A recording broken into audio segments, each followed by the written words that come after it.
You, Jesus love you. Here's a sermon.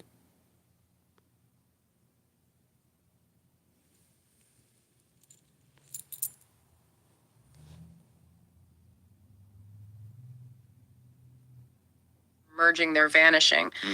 But I think swirling chaos of borders, isn't it? Kingdoms are constantly rising, they're merging, they're vanishing.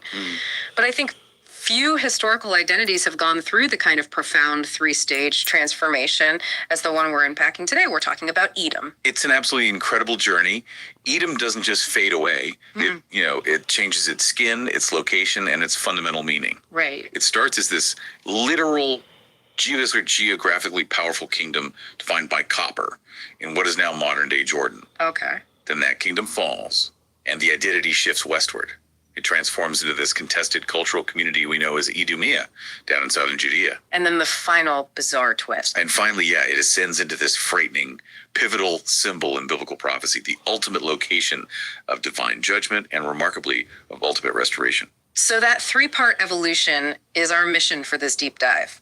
We are tracking Edom from the literal red rocks of its Bronze Age peak through those controversial political and religious struggles of its Idumean phase. All the way to its symbolic destiny. All the way to its bizarre symbolic destiny in Isaiah 34. A landscape so ruined it becomes the resting place for goat demons and the infamous Lilith. And for you, the listener, it's really useful to keep this distinction clear. Edom and Idumea are talking about the same population, but they mark two separate territories across. So Edom is the old one. Edom is the older kingdom. Idumea is the later Hellenistic era territory carved out of southern Judah. Oh, okay, let's go back. Let's go back 3,000 years and look at that Bronze Age kingdom of Edom. The name itself is the first clue, right? Edom? It means red in Hebrew. Red. And that red it ties directly into the foundational narrative with Israel. I mean, biblically, Edom is linked to Esau, Isaac's son, who was supposedly born red all over. And he cements the name with the red pottage. He cements the name when he famously trades his birthright for a bowl of red pottage. And that story, it establishes this really complicated, often antagonistic sibling rivalry that defines their relationship for centuries. Geographically, this kingdom was not marginal at all. It stretched across the south of what's now Jordan and Israel, all the way down to the port of Eilat. Their capital was Bozrah, which is now Busara.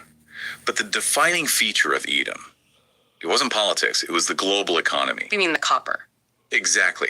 Their wealth was copper. The scale of mining in places like the Timna Valley and Fainan was just massive. And for years, traditional scholarship viewed Edom as just a loose alliance of nomadic tribes, a state that developed slowly. But that's changed. Oh, completely. Archaeological data, especially copper samples analyzed back in 2019, totally rewrote that history. And this is where it gets really interesting for me. They used models of punctuated equilibrium to interpret the archaeological layers. It was a fancy way of saying.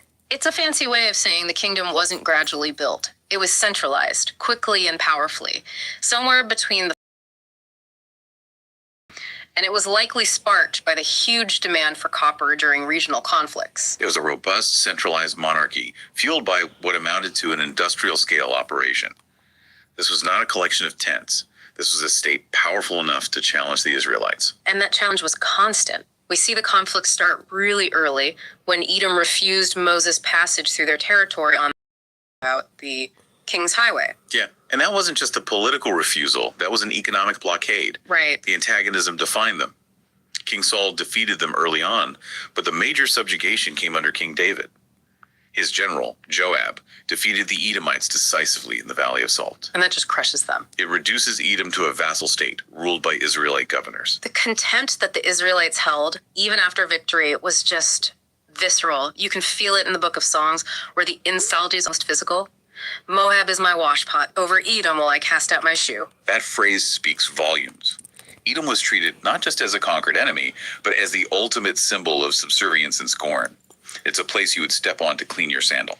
But even this powerful, copper-rich state couldn't withstand the great geopolitical shifts of the time. No. The final decline, the destruction, it comes around 553 BC, when the Babylonian king Nabonidus campaigned through the region, destabilized the entire area. Which brings us to the first major transformation. So if the kingdom falls, where does the identity go? The Edomites were displaced. You have this nomadic pressure, primarily from the Nabateans, coming in from the east, pushing them out of their ancestral homeland. They don't just vanish into thin air. They migrate westward into southern Judah, and they start settling in areas like the Hebron region and the Negev. And this process was happening both militarily and peacefully because they were taking advantage of Judah's weakened state during the Babylonian exile. And this new territory, it gets a new name. It becomes known by its Greek name, Idumea, or Idumea. So this is a huge shift. It's a huge shift, and it means the population is no longer purely Edomite. During the Persian and Hellenistic periods, Idumea was this complex cultural blend. Arabs, Edomites, Judeans, Phoenicians, all living side by side. What's so interesting is how quickly the cultures start to overlap. I mean, they were speaking Aramaic for legal matters. We even have records like a marriage contract found at Marrero from 176 BCE. Right, the Marrero contract. And it looks structurally identical to traditional Jewish marriage contracts, the Ketubot. They were clearly sharing customs. And yet that ancient animosity, it just lingered. Even as they integrated, some Jewish figures, like the writer Ben Sira, continued to express this deep disdain for the inhabitants of Seir, keeping that old familial rivalry alive. And this semi-scorned identity, it just explodes in the 2nd century BC. Rise of the Hasmonean dynasty. This is the conversion controversy. Oh, right. So you have John Hyrcanus, he's leading the Hasmonean expansion, and he conquers Idumean cities like Marisa. And the historian Josephus, he gives us the famous account. The ultimatum. The ultimatum. He says Hyrcanus gave the Idumeans a choice: convert to Judaism, and that includes circumcision, adhering to Jewish law, or leave the land. For centuries, that was taken as just a clear-cut case of forced conversion. But modern scholars are really starting to challenge that definitive narrative. They are. I mean, if Idumeans were already culturally so close, what does conversion even mean here? It raises huge questions about the political motivations. Why would Josephus, writing later, emphasize a forced conversion? Was it Hasmonean self-aggrandizement, or maybe anti-Hasmonean propaganda? And the archaeological evidence tells a fascinating story. I mean, if they were truly separate and pagan, why do we find evidence like these stone phalli at Marrero that suggests they might have already practiced circumcision before the conquest? And then there are Vado. Absolutely. Some evidence suggests Idumeans were using ritual baths even earlier than some Judean communities were. And what's more, a lot of settlements in Idumea weren't violently conquered. They looked like they were abandoned. And maybe the simple story. The biggest kicker, is that the Edomite national god, Quavisloes, was still being worshipped well after the Hasmonean era.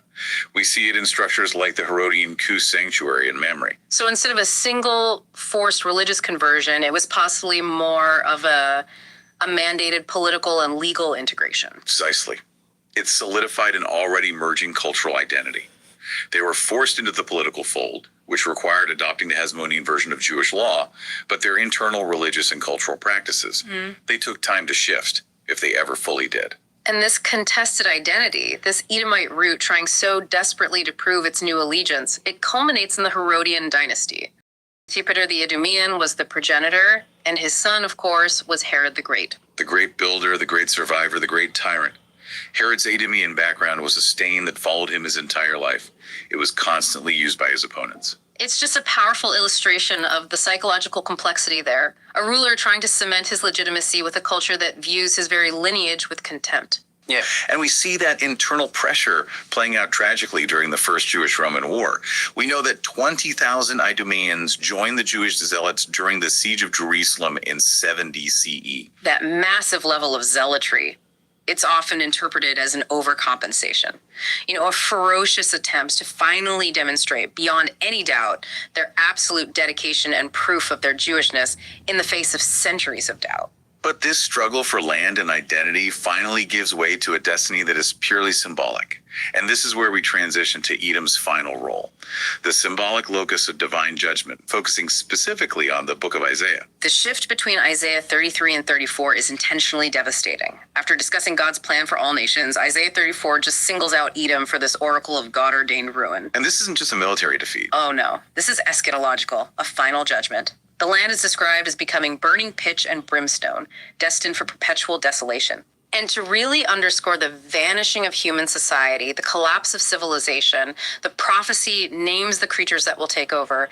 It's this chilling list of desert beasts, but two figures really stand out as symbols of complete chaos. The seer and the lily. The seer. The word literally translates as he-good, but in early Jewish understanding, it was a recognized type of demon, often linked to wild spaces and chaos, sort of like Greek satyrs or Arab jinn. And we know these were taken seriously because Leviticus 17.7 specifically admonishes Israel not to sacrifice to the serum.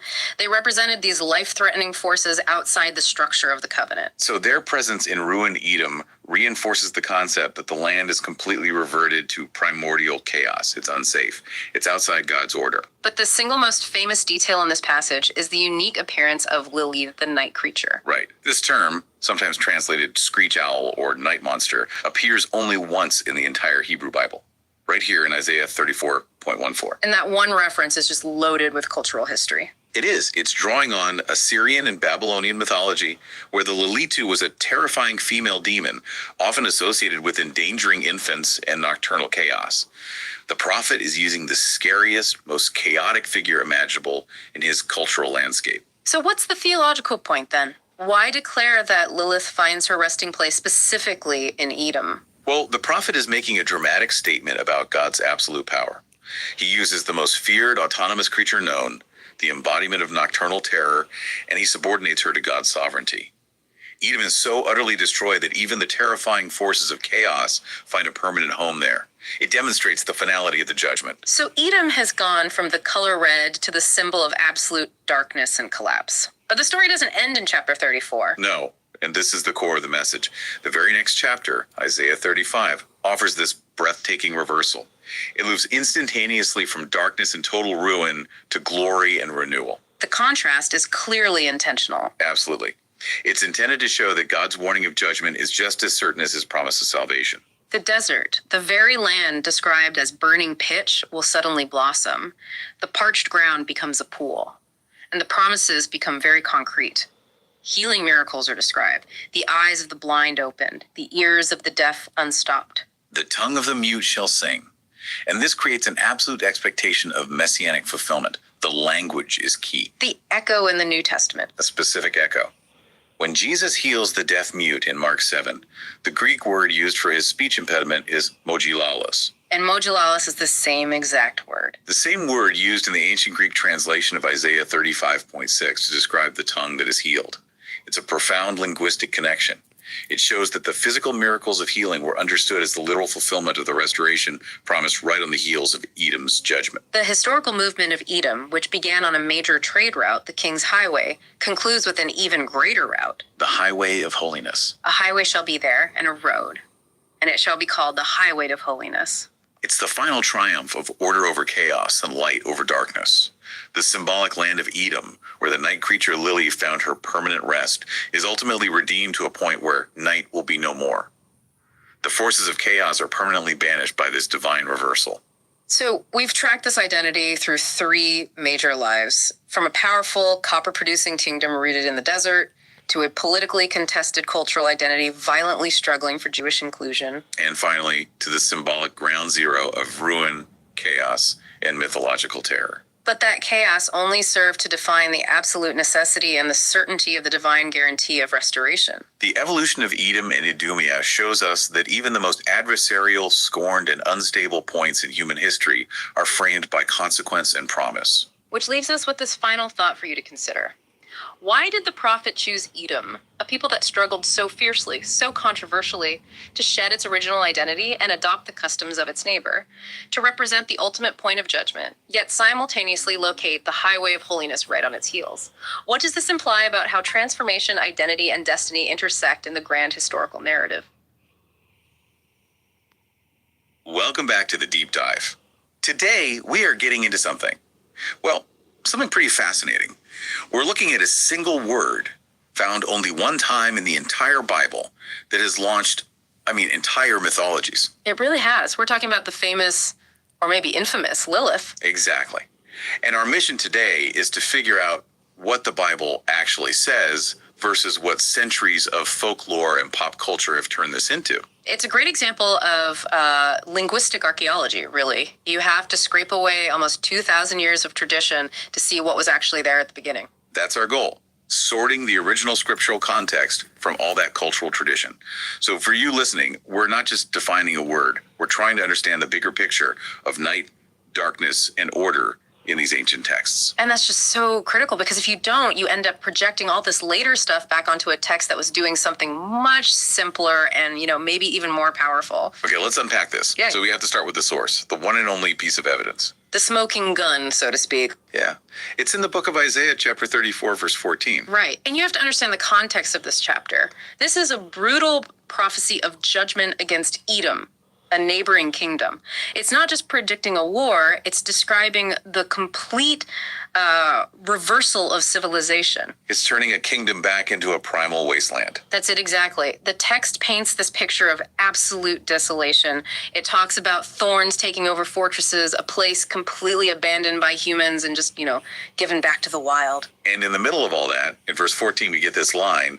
In some translations, it says something like, also the night creature shall rest there and find her a place of rest. And the Hebrew word there, the one translated as night creature, is Lilith. Linguistically, that's not a huge leap, is it? Not at all. It's clearly connected to the Hebrew root Layla, Which just means night. just night. So at its most basic level, it means something of the night, a nocturnal being. And look at the company Lilith is keeping in this verse. It's listed right alongside wildcats, jackals, arrow snakes, a whole list of desert creatures. Yes, and that list is so important. It's a who's who of animals that thrive where humans can't. It's a symbol that the land has returned to what the book of Genesis calls tohu wabohu. The formless void, the chaos before creation. Precisely. The presence of these animals is the proof. It means human order is gone and divine judgment is complete. It's an irreversible return to wilderness. So, okay, this is where it gets complicated, the translation. We see night creature, some say night monster, others screech owl. Why so much variation if the context seems to point to just a wild animal? Well, the variation itself is a clue. It tells us that even ancient translators, like the ones who wrote the Greek Septuagint, weren't 100% sure what kind of animal this was. It was clearly some kind of scary nocturnal thing, but maybe not one they could easily identify. So that ambiguity was there from early on. It was. But doesn't that sort of open the door for the demon interpretation? I mean, it's not a huge jump from terrifying unknown night bird to a supernatural night spirit, is it? It opens the door to interpretation, sure, but that's different from the original meaning. The big leap to the demonness of folklore, that happens much, much later. We're talking centuries later. In texts like the Talmud, right? Yeah. And then it really gets developed in mystical traditions. Exactly. That's where the legend is really born. And this is the critical distinction we need to make, because for a lot of people today, the word Lilith immediately brings up the story of Adam's first wife. Right. The independent woman who refuses to submit, flees the Garden of Eden, and becomes this vengeful demon who attacks children. A really powerful story. A tremendously powerful story. But, and we have to stress this, it is entirely from that later extra-biblical folklore. None of it, the first wife, leaving Eden, any of that, appears anywhere in the Bible itself. Yeah, so the scholarly consensus just completely separates the two. It has to. The evidence points to Isaiah using evocative, poetic language to describe a land so cursed it's only fit for scavengers and owls. The human-like demon is a fantastic creation of later writers who took that one ambiguous word from Isaiah and built a whole universe around it. Here's where it gets really interesting for me. If the Lilith in Isaiah is a symbol of chaos and desolation, what does the rest of the Bible say about nocturnal life when things are going right, when God's order is present? That is a fantastic question, because it shifts us from the genre of prophecy, which often deals with broken covenants, to wisdom literature, like the Psalms, which celebrates God's ongoing ordered design for the world. And for that, we can turn to Psalm 184. It's this beautiful hymn that basically walks through creation, celebrating God's sovereignty over everything. Yes, and specifically verses 20 and 21, they focus on the night. The psalm says, you bring darkness and it becomes night when all the beasts of the forest prowl. And then the next verse, the young lions roar for their prey and seek their food from God. That's a completely different feeling from Isaiah. Here, the darkness is something God brings. It's part of the plan. It's part of the divine schedule. I mean, look at what comes right after. It says when the sun rises, the lions go back to their dens and people go out to work. So there's a day shift and a night shift. Exactly. It's a perfectly functioning 24-hour ecosystem, all designed and sustained by God. The animals hunting at night aren't a sign of chaos. They're a sign of God's provision for all of creation. There's zero suggestion of anything evil here. It's just creation working as intended. No, perfectly put. So we have this incredible tension. In Isaiah, a night creature symbolizes the terror of a land abandoned by God. But in Psalm 104, night creatures symbolize God's beautiful, orderly provision. And you have to hold both of those ideas to get the full picture. So how do we synthesize this? How do we make sense of these two, seemingly opposite views? By looking at the literary context, the animal itself, an owl, a lion, it's just an animal. It's part of God's good creation. But its symbolic meaning changes completely depending on the setting. Okay, so let's break down those two symbolic meanings for everyone. Symbol number one. Symbol one is judgment and desolation. In a prophetic book like Isaiah, when you see nocturnal animals taking over a city, it's a powerful symbol that human order has failed. The covenant is broken and the land is being returned to the wild. The animals are the living proof of the curse. They're the environmental fallout of a spiritual collapse. That's a great way to put it. Then you have symbol two, natural order and providence. Which we see in the Psalms. Right. There, those same creatures roaming at night illustrate God's complete and sovereign control. Their existence shows that the divine design works around the clock, sustaining life even in the darkness, even in the hidden corners of the world. It's amazing that the same natural event, an owl hunting at night, can mean total chaos in one context and total order in another. And that leads right into the spiritual metaphor. While the creatures in the night are physically part of God's good system, the Bible often uses darkness as a metaphor for spiritual ignorance or moral confusion, the realm that needs God's light. But it's a metaphor. It's not saying the night itself is demonic. Exactly. The contrast isn't between day and night. It's between spiritual light and spiritual darkness. This has been, wow, a really profound deep dive. We started with this huge mythological figure, Lilith, and we've traced it all the way back to what was most likely a screech owl in the ruins of Edom. Yeah, we've hopefully clarified that the biblical Lilith is a symbol of desolation, completely separate from the later folklore. And just as importantly, that the Bible generally sees the night as a good, functional part of God's creation. We've kind of replaced a simple monster story with a much more nuanced understanding of biblical symbolism. And the real takeaway is in that tension, isn't it? The difference between a single creature symbolizing chaos and a grand vision like Psalm 104, where all nocturnal life is part of God's good, harmonious order. So a final thought for you, the listener, to chew on. If the darkness itself and the creatures that live in it are ultimately part of God's sovereign design, how does that change the way we think about the unknown or the unseen parts of our own lives? What stands out to you? Thanks for taking this deep dive with us. We'll see you next time. We are doing a deep dive today into one of the most mysterious and frankly debated verses in all of prophecy. It's just a single line, really, in the book of Isaiah. A single line that mentions a creature of the night. And from that one phrase, you get thousands of years of speculation, folklore. And a whole lot of theological debate. It all centers on one Hebrew term, Lilith. Yeah, and that's the core of it, isn't it? Yeah. It's this point where, real scriptural analysis just collides head on. We are diving into a topic that feels, simultaneously ancient and incredibly cutting edge. We're talking about how we create life-saving medicine from one of the deadliest natural threats on Earth. We're talking about anti-venom. Exactly, anti-venom. And for a lot of us, maybe living in areas where venomous snakes are rare, it's easy to just dismiss this, to think of it as a minor issue. But it's really not. The global scale of this challenge is staggering. How staggering are we talking? It's astonishing, really. The WHO classifies snakebite envenomation as a neglected tropical disease. It's not some footnote in global health. Right. It affects between 2 and 3 million people every single year. Yeah. We're talking tens of thousands of deaths and so many permanent disabilities. Oh. So while the threat might seem remote to some, the need for treatment is critical, and the science behind it is, it's truly profound. Absolutely. And that's our mission today. Yeah. We want to explore that profound science. Yeah. We're focusing on the critical and I think maybe unexpected role that certain animals, specifically sheep, play in creating modern antivenom. Whole process, understand why sheep are ideal. The big one, clear up some major and potentially dangerous misconceptions. The folk remedies. The folk remedies, exactly. Yeah. Because antivenom represents really a pinnacle of biomedical refinement. We're showing you that what saves lives is prevention, purification, and rigorous pharmacology, not guesswork. Not guesswork at all. So let's start at the beginning. If you've never had to worry about venom, what exactly is antivenom? How does it even work? People often confuse it with a vaccine. That's a crucial starting point. It's not a vaccine. Antivenom is a biological medicine used to treat a venomous bite or sting.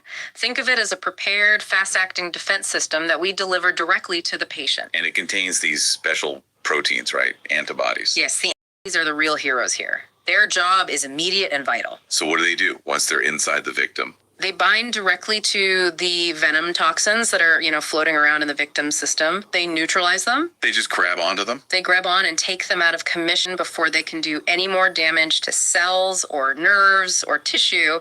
And this forces us to clarify that big difference you mentioned. Passive versus active immunity. Let's break that down. Right. Antivenom provides passive immunity. This means you're receiving ready-made, fully manufactured antibody fighters. So your body isn't doing the work. Exactly. The patient isn't wasting critical time trying to build defenses from scratch. They get the finished product ready to go. Active immunity, which is what a vaccine gives you, is a much slower process where your immune system is trained to build its own defense. Which makes perfect sense. If someone is bitten by a rattlesnake, their body just doesn't have the days or weeks it needs to mount a defense. They need the antidote right now. There's no time for training. And that really underscores a key point here. Antivenom is a precisely manufactured pharmaceutical product. It is. It's engineered to counteract very specific components in venom. This level of refinement means it is absolutely not a raw natural remedy. It's not an old folk cure. The pharmaceutical process is the difference between life and death. Which brings us to the co-stars of this whole medical drama, the donor animals. Now, we know that for a century, antivenom production relied almost entirely on large animals, mostly horses. Horses really did pave the way. For decades, they were the standard workhorse, if you'll forget the pun. Their size meant they could produce huge volumes of antibody-rich plasma. But science has moved on. It has. Modern science has identified better and often safer options for specific uses. And that's where the sheep come in. They've become extremely valuable donors, particularly for certain types of snake venoms. And we have a really concrete modern example of this in the U.S., the drug Crofab. Yes, Crofab is a perfect example. It's used to treat pit viper envenomation. So that includes most rattlesnake species, and it's derived entirely from sheep. The name is Crotalidae polyvalent immune fab. That word polyvalent. Yeah. That means it covers multiple species, right? Not just one type of rattlesnake. That's right. And that polyvalence is hugely critical. Why? It means that when a doctor gets a bite victim, they don't have to waste precious time trying to identify the exact species of snake. Which must be impossible in an emergency. Often impossible. Crofab is effective against most of the medically significant pit vipers in North America. It offers this sort of broad spectrum treatment for that family of snakes. It's a massive logistical advantage. So why the shift? If horse is offered all that volume, why are sheep, which are smaller, now preferred for these advanced treatments? There are a few key scientific advantages. 3, really. First, sheep mount a remarkably strong and rapid immune response when they're exposed to venom. They're just excellent antibody producers. Okay, so they're efficient. Very efficient. Second, their size allows for repeated, consistent plasma donations with careful veterinary procedures. You can do it without harming the animal. They're sustainable donors, which is important for supply. Biological and logistical benefits, I get that. What's the third reason? The clinical one. The third one is maybe the most important for the patient. Sheep-derived antibody products can be associated with a lower risk of severe allergic reactions in people compared to some of the older horse-derived products. And that's a huge deal. It's a huge factor. Patients are already in critical condition. Minimizing the risk of, say, anaphylaxis when you're giving them an IV treatment is paramount. Okay, I have to ask the question that this all leads to, the big misconception. I think I know where you're going. Are these sheep just naturally immune to venom? Do they have some kind of biological superpower? Absolutely not. And this is where we have to separate science from, folklore. Right. Sheep do not have some innate physical immunity. They would suffer just as badly as any other mammal if a wild snake bit them. So their immune systems have to be trained. Meticulously trained. Through controlled, repeated, and precise exposure to processed venom. That's what gets them to manufacture the exact antibodies we need. Without that rigorous training, their blood is just, well, it's just blood. That sets the stage perfectly for the manufacturing process. This moves us from the why to the how. How do we turn that trained animal response into a stable, life-saving medicine? And this process takes tremendous rigor and time. It's a marathon, not a sprint. We're talking at a highly controlled, multi-step operation that can take months. Okay, let's start at the very beginning. Step 1, venom collection. It all starts with the snake itself. Venom is carefully extracted or milked from the target snake species. The same species the anti-venom is meant to treat. Exactly. And this raw venom is complex, it's unstable, and it's extremely dangerous. It has to be rigorously processed in a lab, often chemically modified, to make it safe enough to inject into the sheep. But it still has to provoke an immune reaction. Right, you have to keep its immunogenic properties intact. It's a very fine balance. So that processing is like a critical first safety step. Then comes step 2, hyperimmunization. This is the training phase. Correct. Hyperimmunization is the investment phase. The sheep are injected with small, carefully measured, and gradually increasing doses of that processed venom. Over a long time. Over weeks, sometimes months.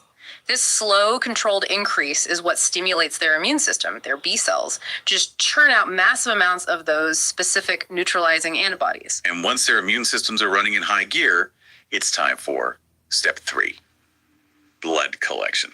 At this point, antibody levels in the sheep's plasma are high enough to be valuable. Blood is drawn using careful veterinary procedures, a lot like human blood donation. But you only keep the plasma. Only the plasma. That's the fluid part with all the antibodies. The blood cells are separated and often returned to the animal right away. It's a process called plasmapheresis. And that helps the donor recover quickly. Very quickly. It allows for repeated collections without harming the animal. Now, step 4, purification and processing. This sounds like where the real scientific artistry comes in. This is where we separate the medicine from the biology.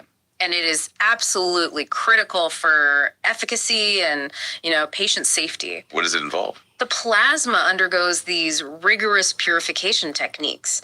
We have to isolate only the specific antibodies and get rid of all the other unwanted sheep proteins that could cause bad reactions in a human patient. And modern antivenoms like Crofab have taken this even further. They really have. What's fascinating is that they don't just use the whole antibody, they use only the antibody Fab fragments. Okay, you have to break that down. Why go through the extra complexity of chopping up the antibody? What's a Fab fragment? It's a really elegant solution to a major problem. An antibody molecule is shaped sort of like a Y. The two arms of that Y are the Fab portions. Fab for fragment antigen binding. Exactly. Those are the parts that actually grab and neutralize the venom toxin. The single stem of the Y is called the FC portion. And the FC portion is the troublemaker. Precisely. When a human patient gets a whole animal antibody, that FC stem is often seen by the patient's immune system as foreign. And it attacks it. It triggers a big inflammatory response. This can show up as delayed allergic reactions or, in bad cases, something called serum sickness. So you just get rid of it. You enzymatically cleave the antibody, isolate only the Fab fragments, the arms, and you discard the FC stem. You keep all the toxin neutralizing power, but you throw away the part that causes most of the bad immune reactions. That is a stunning piece of engineering. Taking this powerful biological resource and just tweaking it for maximum human compatibility. It really is. And that leads to the final step, step 5, final formulation. Right. That highly purified fragment solution is then packaged into a stable medicine ready for intravenous administration in a hospital. That whole sequence, from a dangerous snake through a trained animal's biology to enzymatic cleavage and sterile packaging, it's just incredible. It's what distinguishes medicine from superstition. And speaking of superstition, we have to dedicate a moment to tackling that myth head on, because it's still out there online. The idea that raw animal products can cure a bite. Yes. We have to directly address the dangerous and persistent myth that raw sheep blood naturally neutralizes snake venom, or that you can just apply it to a bite. And the reality is? The reality is that this is completely incorrect. It has no clinical benefit whatsoever unless it contains those specific, isolated, and purified antibodies from that multi-month immunization and purification process. When you lay out those 5 rigorous steps we just went through, it becomes scientifically illogical to think raw blood could ever be the answer. It's completely illogical. The only component that does the work is that highly extracted and purified antibody fraction. Worse than that, putting raw animal blood or plasma on an open wound is extremely dangerous. You risk infection. You risk severe infection or triggering a rapid, life-threatening allergic response. You're just adding a new medical emergency on top of the snake bite. So where does this all leave us for the future? We have this incredible scientific treatment, but it's not perfect. What are the limitations of these animal-derived antivenoms? Well, there are three main drawbacks we're working hard to overcome. First, they're often species-specific. Meaning they only work against the venom they were raised against. Right, so globally, you need this massive, expensive, and logistically nightmarish inventory of different antivenoms to cover all the different dangerous snakes. That must be a huge problem in places with high biodiversity, like parts of Africa or Asia. It is. It drives up costs. It limits availability. The second limitation is speed. They have to be given quickly, which is hard in remote areas. And third, even with purification, there's still a small risk of immune reactions in the patient. Which is where the scientific horizon gets really exciting. What's the cutting edge research looking at to replace this? The future is all about leveraging engineered biological molecules. We are seeing incredible progress using lab design tools, things like synthetic monoclonal antibodies or even nanobodies. The ultimate goal being to move away from animals entirely. To move entirely away from the donor animal model, yes. These engineered antibodies would be safer, easier to produce at scale, and critically, more broadly effective. How so? Well, instead of relying on a sheep's general response to a complex venom cocktail, scientists can design a specific antibody in a lab that targets the most toxic common elements that are shared across many different venoms. That sounds like the holy grail. It really is. Something safer, easier to make, and it works on dozens of different snake species. That is the ultimate goal, and progress is accelerating. But we have to be clear, despite this exciting potential, the reality today is that animal-derived antibodies refined through the process we've detailed are still the core of treatment. They save millions of lives. That's a powerful synthesis. Yeah. The core lesson here is that antivenom production isn't a quick fix. It's this complex, long process where responsibly immunized sheep provide a sustainable source of antibodies that save lives. But the magic, if you can call it that, is entirely in the biomedical refinement, the precision, the purification, the enzymatic cleavage, not in the raw blood. It's a profound testament to biological ingenuity and a reminder that science is about constant, painstaking refinement. As we wrap up this deep dive, we want to leave you with one final thought to consider. Given that traditional antivenoms are typically species-specific, and recognizing the massive global scale of snakebite, how close are scientists to developing a truly universal antivenom using these new lab-designed therapies? A fascinating question. If they can target the shared core toxins across dozens of different venoms, how might that fundamentally reshape public health logistics in the most vulnerable parts of the world? That's something worth mulling over.